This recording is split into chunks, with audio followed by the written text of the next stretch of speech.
যখন এ রাজ্যে বিজেপি ছিল না, যখন আসাদুদ্দিন ওয়াইসি এ রাজ্যে আসেননি, যখন আব্বাস সিদ্দিকী রাজনীতিতে নামেননি, তখনও মুসলিমদের কিছু সংগঠন ভোট চেয়ে যখন আপনার কাছে গিয়েছিল, আপনারা ভোট দেননি। বিভিন্ন মুসলিম সংগঠন ভোটে দাঁড়িয়েছিল। মুসলিম সংগঠন বললে ভুল হবে, গণতন্ত্রে এবং ভারতীয় নির্বাচন কেন্দ্রে হিন্দু সংগঠন, মুসলিম সংগঠন এইরকম কোনো কনসেপ্ট নেই। নির্বাচন কমিশন যাদেরকে নির্বাচনে লড়ার অধিকার দেয়, নির্বাচন কমিশনে নিবন্ধকৃত সংগঠনগুলি, দলগুলি ধর্মনিরপেক্ষ হয় এবং সাংবিধানিক হয়। সেই হিসাবে মুসলিম দল, হিন্দু দল এইরকম কথা বলার কোনো অধিকার বা কোনো স্পেস সংবিধানে নেই নির্বাচন কমিশনের এই জায়গাতে। তারপরেও আমি বলবো, যেসব দলের নেতা মুসলিম ছিল, রাজ্য সভাপতি মুসলিম ছিল, বা প্রার্থীটা মুসলিম, বা মুসলিম লিডার বেশি ছিল, সেই রকম দল যখন ভোটে দাঁড়িয়েছিল, ভোট কিন্তু পায়নি। আপনারা যদি দেখেন, সিদ্দিকুল্লাহ চৌধুরী পিডিসিআই করেছিলেন এবং তিনি বদরুদ্দিন আজমলের এআইইউডিএফ এর সঙ্গে একসঙ্গে লড়াই করেছিলেন এবং তালাচাবি নিয়ে ভোটে দাঁড়ানোর সিদ্ধান্ত নিয়েছিলেন। পিডিসিআই কতটা আসন পেয়েছে?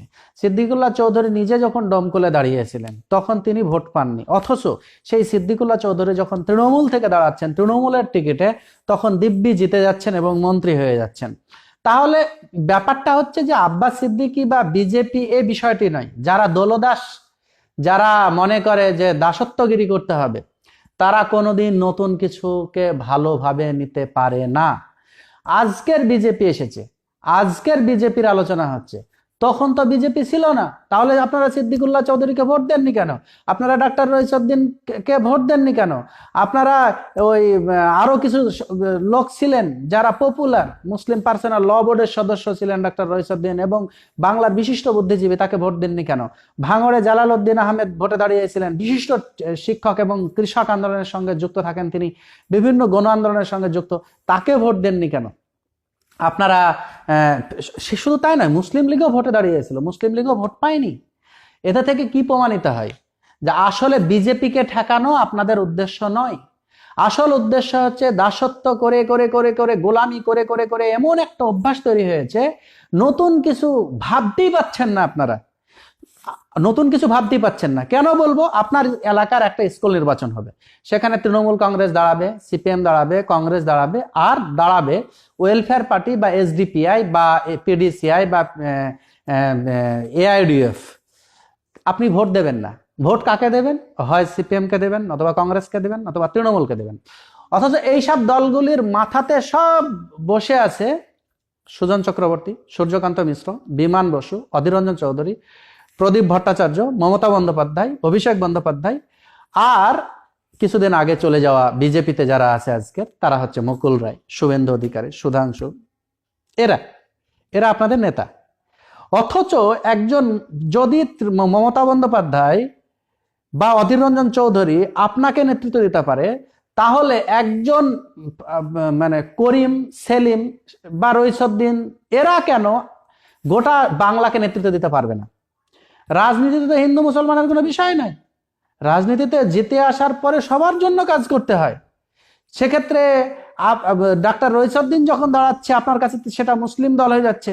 মমতা বন্দ্যোপাধ্যায় যখন দাঁড়াচ্ছে, তখন সেটা সেকুলার হয়ে যাচ্ছে। কিভাবে? আসলে মানসিকতার গন্ডগোল আছে। কিছু মুসলমানের মানসিকতার গন্ডগোল আছে। সেই মানসিকতাটা হচ্ছে দাসত্বের মানসিকতা। দীর্ঘদিন ধরে পলিটিক্স করছে, তারা সিপিএম এর হয়ে মরেছে, কংগ্রেসের হয়ে মরেছে, লাশের পর লাশ হয়েছে, কেস খেয়েছে, সব ভুলে গেছে। তৃণমূলের হয়ে তারা মামলা খাচ্ছে, এক দল আর এক দল।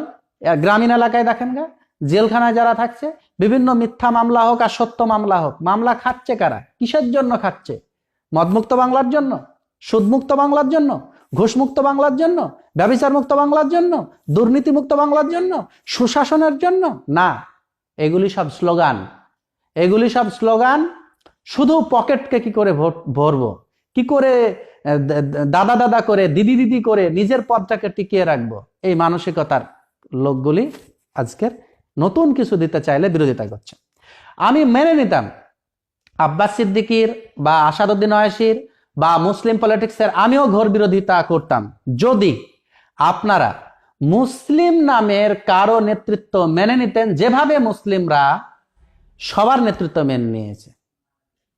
সিপিএম এ যদি আপনি দেখেন বা কংগ্রেসে যদি দেখেন, রাজ্য সভাপতি থেকে রাজ্য নেতৃত্ব মুসলিম তো নেই, সকল মুসলিমও নেই, সেকুলার মুসলিমও নেই। এই দলে সবার যদি স্থান হয়, আব্বাস সিদ্দিকী একটা দল করবে, সেই দলের নেতা আব্বাস সিদ্দিকী হবে, সেখানে হিন্দু, শিখ, খ্রিস্টান, বৌদ্ধ, জৈন থাকবে না কেন? সেটা মুসলিম দল হবে কেন? মুসলিম দল হবে না তো। ভারতীয় গণতন্ত্রের রাজনীতিতে এরকম কোন স্পেসই নেই মুসলিম রাজনীতি করার, হিন্দু রাজনীতি করার। কেউ যদি সাম্প্রদায়িক রাজনীতি করতে চায় তাহলে জনগণ তাকে প্রত্যাখ্যান করবে। শুধুমাত্র একটি জাতি তাকে প্রত্যাখ্যান করবে কেন? সকলে তাকে প্রত্যাখ্যান করবে। আমি মুসলিম সমাজটাকে যেভাবে দেখেছি তাতে আমার মনে হচ্ছে খুব কম সংখ্যক তারা। সাধারণ মানুষ কি বোঝে? মাঠে কাজ করে, রিক্সা চালায়, ভ্যান চালায়, কেরলে কাজ করে, লেবার থাকে। মুর্শিদাবাদে দীর্ঘদিন ধরে ইউনিভার্সিটি নাই, এই দাবি তুললেই বলবে তুমি মুসলিম সংগঠন। এসআইও একবার আন্দোলন করেছিল, তো তাদেরকে ডেপুটেশন দেওয়ার জন্য মাইনরিটি ডিপার্টমেন্টে পাঠানো হয়েছিল।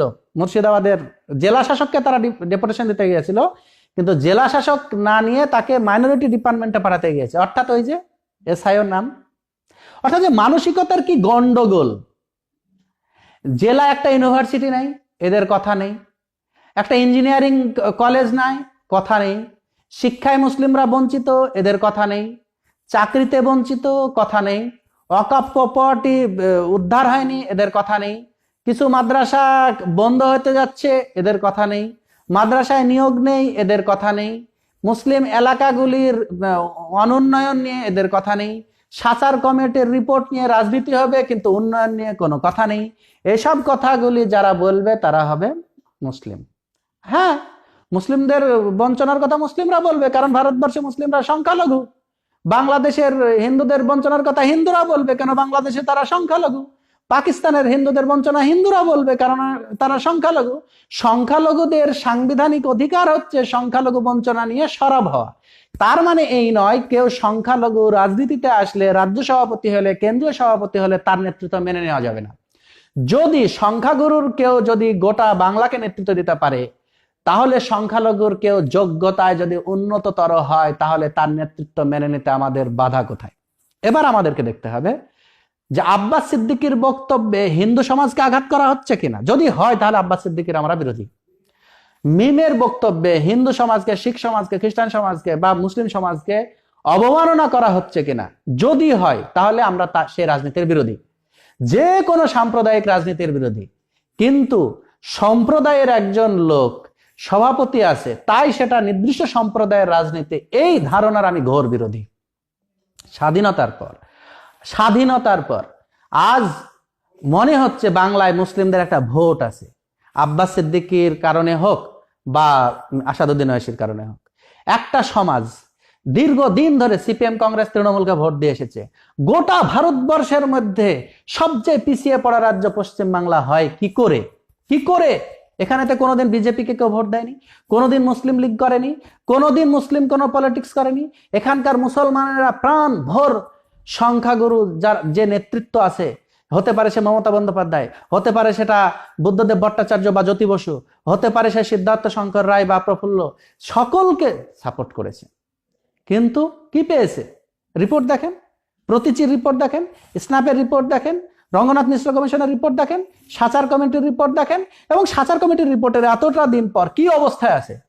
আমি যেসব কথাগুলি বলছি এইগুলি অধীরবাবু বলে ভোট নেন, আমি যে কথাগুলি বলছি এইগুলি মমতা বন্দ্যোপাধ্যায় বলে ভোট নিয়েছেন, কিন্তু কাজের কাজ কিচ্ছু হয়নি। সুতরাং আমার মনে হয় নতুন প্রজন্মকে তো ধোকা দেওয়া যায় না। নতুন প্রজন্ম তো দেখছে যে তোমরা আমাকে একটা মিডিয়া দেবে না। আজকের বাঙালি মুসলমানদের কোনো টিভি চ্যানেল নেই, কোনো ব্যবসায়িক প্রতিষ্ঠানই নেই। তুমি শুধু দাসত্ব করে যাবে, একটা মিডিয়া দেবে না, আইনজীবী দেবে না, তুমি পলিটিশিয়ান দেবে না, জাতীয় রাজনীতিতে ভূমিকা রাখার মতো কোনো নেতৃত্ব দেবে না। আর কেউ যখন রাজনীতিতে আসবে তখন তুমি বলবে ভোট কাটুয়া, তুমি বলবে যে বিজেপির দালাল, বিজেপির বি টিম। আপনাকে স্পষ্টত জানিয়ে রাখে, যখন বিজেপি ছিল না, আমি প্রথমে বলেছি শেষ বলছি, যখন বিজেপি ছিল না যখন অমিত শাহ এখানে আসেননি, যখন নরেন্দ্র মোদী এখানে আসেননি, যখন আব্বাস সিদ্দিকীর উত্থান হয়নি, যখন আসাদুদ্দিন ওয়াইসি এখানে আসেননি, তখনও আপনি কোন মুসলিম নেতৃত্বকে সুযোগ দেননি। দেননি দেননি কেন দেননি? কেন আপনার কমিটিতে মুসলিম ছিল না তখন? কেন আপনার জেলা কমিটিতে মুসলিম ছিল না তখন? জেলা সভাপতি কেন মুসলিম করেননি? রাজ্য সভাপতি কেন মুসলিম করেননি? আপনাকে জবাব দিতে হবে। কেন এত বঞ্চনা? বিভিন্ন ইউনিভার্সিটির উপাচার্য থেকে শুরু করে বিভিন্ন স্বশাসিত সরকারি সংস্থাগুলিতে কেন মুসলিমদের জায়গা হবে না? একটা বঞ্চিত সমাজকে হাত ধরে তুলে নিয়ে আসার দায়িত্ব তো সরকারের। সে দায়িত্ব যদি পালন না করে, তা নিয়ে কথা বলা হচ্ছে সাংবিধানিক দায়িত্ব। যদি বঞ্চিত সমাজের বঞ্চনা দেখেও কেউ নীরব থাকে, আর সেই বঞ্চনার সুযোগে কেউ যদি রাজনীতি করে, সেটা দুর্ভাগ্যজনক এবং অনৈতিক। বঞ্চিত সমাজকে ভালোবাসা দিতে হয়, আঘাত দিতে হয় না। বঞ্চিত সমাজকে বুকে টেনে নিতে হয়, তাদের সুখের কথা শুনতে হয়, তাদের দুঃখের কথা শুনতে হয়, তাকে পিছনে ঠেলে দিতে হয় না।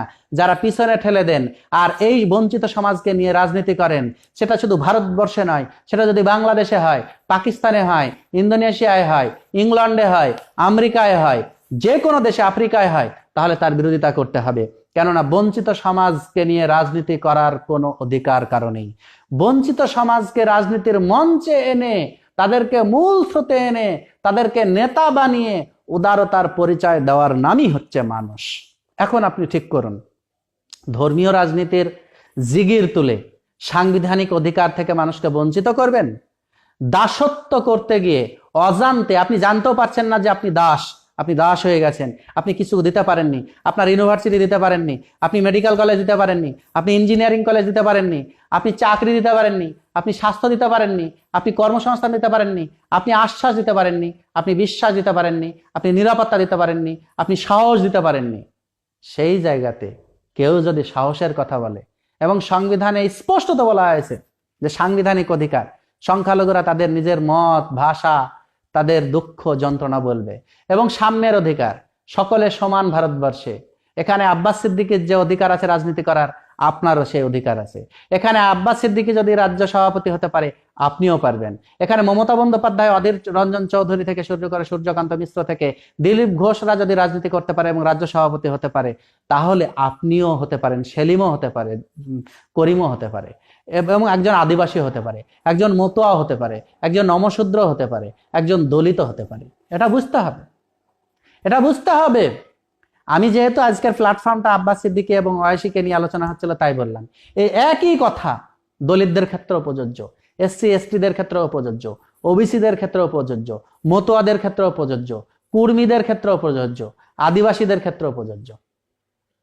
আমি আশা করি আমাদের মানসিকতা চেঞ্জ হবে এবং উন্নয়ন, এবং এটা কত প্রয়োজন তা বাবা সাহেব আম্বেদকর দেখিয়ে দিয়েছেন।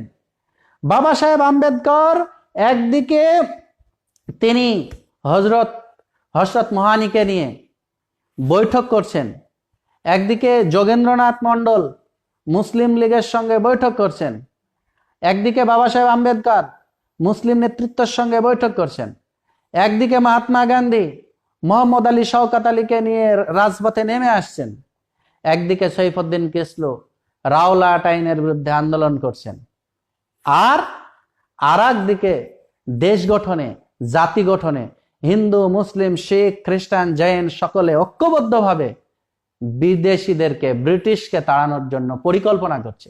দেশের ভবিষ্যৎ কি হবে তা নিয়ে পরিকল্পনা করছে। সুভাষচন্দ্র বসুকে মোহাম্মদ হাবিবরা ঢেলে দিচ্ছেন টাকা, আর মৌলানা উবায়দুল্লাহ সিন্ধি নেতাজি সুভাষচন্দ্র বসুকে জিয়াউদ্দিন ছদ্ম নাম দিয়ে আফগানিস্তানের মধ্যে দিয়ে জার্মানি পাঠিয়ে দিচ্ছেন। এইটাই ছিল ভারতের ঐতিহ্য। এখনো সেটা সম্ভব, কিন্তু আমাদের মানসিকতায় গলদ। গণতান্ত্রিক দেশে কেউ যদি গণতান্ত্রিক পদ্ধতিতে ক্ষমতায় আসে, সাংবিধানিক পদ্ধতিতে ক্ষমতায় আসে, তাহলে তাকে বিরোধিতা করা আমাদের জন্য শুভকর নয়। আমাদেরকে সবসময় দেখতে হবে তার ভাষণ, তার বক্তব্য, তার যে কার্যক্রম বঞ্চিত সমাজের জন্য কাজে লাগছে কিনা, আর তিনি সাম্প্রদায়িক কিনা, হিংসা ছড়াচ্ছেন কিনা সেটা দেখতে হবে। যদি হিংসা ছড়ায়, যদি সাম্প্রদায়িক হয় এবং জেতার পরে নির্দিষ্ট সম্প্রদায়কে বঞ্চিত করে, তবে তাকে প্রত্যাখ্যান করা প্রতিটা ভারতবাসীর নৈতিক দায়িত্বের মধ্যে পড়ে। সে আব্বাস সিদ্দিকী হোক, সে আসাদুদ্দিন ওয়াইসি হোক, সে বিজেপি হোক, সে কংগ্রেস হোক, সে তৃণমূল হোক, সে সিপিএম হোক, আরো যে কোনো দল, ক্ষমতা যাওয়ার পরে সে যদি নির্দিষ্ট কর্মসূচি না পালন করে, জনকল্যাণমূলক রাষ্ট্র গঠন করতে না পারে, মানুষকে যদি নিরাপদ দিতে না পারে, তাহলে তাদেরকে সরিয়ে দেওয়া জনগণের দায়িত্ব। জনগণ শুধু খামোশ বসে থেকে দেখবে না, জনগণ প্রশ্ন করবে, সরকারকে প্রশ্ন করবে, কেননা জনগণ ট্যাক্স দেয়। আপনার আমার ট্যাক্সে সরকার চলে, সরকারকে প্রশ্ন করার দায়িত্ব আপনার আমার, ঠিকভাবে চলছে কিনা দেখভাল করা আপনার আমার, ভালো না হলে ভালো সরকার নিয়ে আসা আপনার আমার দায়িত্ব। সে দায়িত্ব সম্পর্কে আমাদের সচেতন হতে হবে। আমি নাগরিক, আপনি নাগরিক, আপনার আমার যে কর্তব্য আছে সেই সম্পর্কে আমাদেরকে সচেতন হতে হবে।